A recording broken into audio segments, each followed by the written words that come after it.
দর্শক, একটি রিপোর্ট যে হাজার কোটি টাকার ইভিএম এখন ইসির বোঝা। এই ইভিএম নিয়ে কি করা যাবে, কি হবে? কিছুই হবে না। সামনে যে নির্বাচন, সেই নির্বাচনে কোনো সম্ভাবনা নেই যে ইভিএম এ ভোট হবে। এই ইভিএম নিয়ে শুরু থেকে রাজনৈতিক দলগুলো প্রতিবাদ করে আসছে, বিএনপি সহ প্রধান সকল রাজনৈতিক দল। আওয়ামী লীগ সরকার দুইটা কাজ করছে, এটা দিয়ে নির্বাচনে যত মেকানিজম, ইঞ্জিনিয়ারিং, কলাকৌশল সেটা করছে।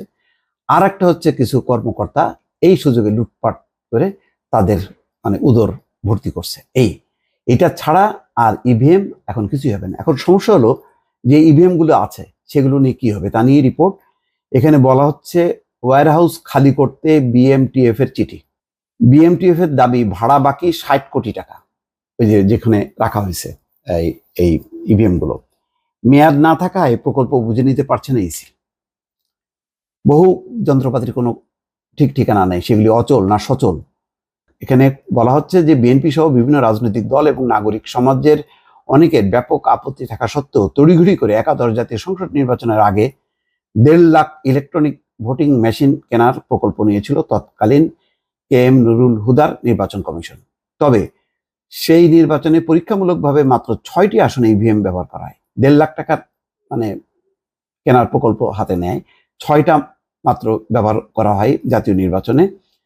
আর এই লাস্ট নির্বাচনে কয়টা হয়েছে জানি না, তবে তারা আরো কেনার যেই প্রায় 4-5 হাজার কোটি টাকার যে প্রজেক্ট, সেই প্রজেক্ট শেষ পর্যন্ত অনুমোদন হয়নি। এটা রক্ষা তখন অলরেডি সংকটে পড়ে গেছে অর্থনীতি, টাকাও ছিল না, ফলে কেনাও সম্ভব হয়নি। আর সরকার জানতো যে বিএনপি এরা নির্বাচনে আসবে না।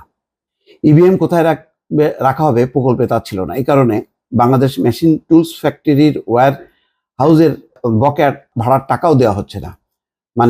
মেশিন টুলস ফ্যাক্টরির যে ওয়্যার হাউস আছে সেখানে যে বকেয়া হয়েছে ভাড়ার জন্য সেখানে রাখা আছে, সেই ভাড়াও দেওয়া হচ্ছে না।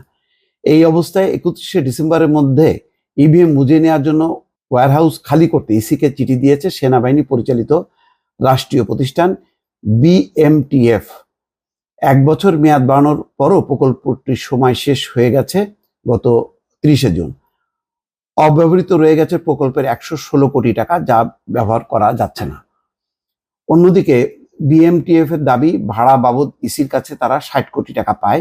ইসির সংশ্লিষ্ট কর্মকর্তারা এবং প্রকল্প পরিচালক বলেছেন, অপরিকল্পিতভাবে প্রকল্পটি নেওয়ায় রাষ্ট্রের বিপুল অঙ্কের অর্থ কার্যকর ব্যবহার হয়নি।